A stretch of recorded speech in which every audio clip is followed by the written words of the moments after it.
Now for our special Spotlight segment.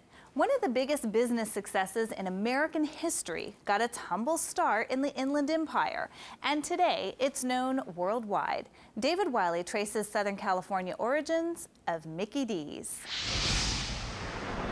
Many people don't realize that San Bernardino is actually kind of the fast food capital of the world. Many of the most popular fast food restaurants got started here, including the very first McDonald's. It was 1948, and brothers Mac and Dick McDonald had actually closed their barbecue burger joint, only to reopen as the very first McDonald's restaurant at 14th and E Street in San Bernardino. With speedy service and 15-cent hamburgers, little did they know they would be starting a fast food revolution.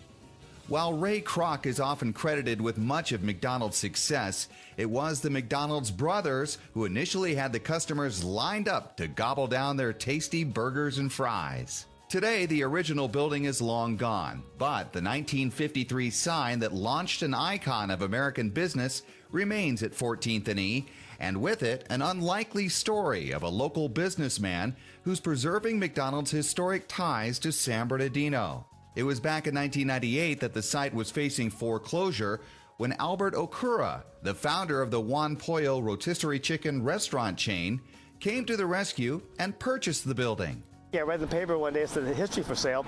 The historic site of the original McDonald's for sale. Nobody wants it. It was in foreclosure. And at that time, they had 20 different escrows. And they kept dropping out. So I came, I read that paper, I just jumped, I bought that the next day.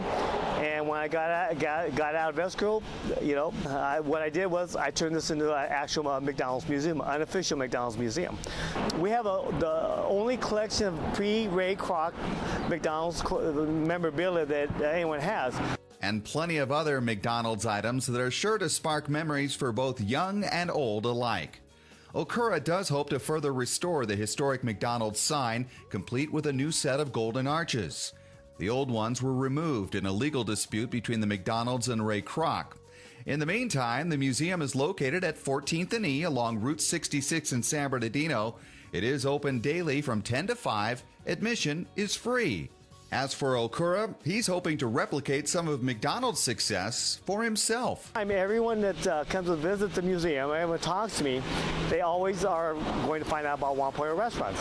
Because my goal is to end up in the chicken what Ray Kroc did in the hamburger restaurant. So whether traveling Route 66 or just visiting the Inland Empire, make sure you come by and check out a real piece of Americana, the original historic site of the very first McDonald's right here in San Bernardino. I'm David Wiley for California Life.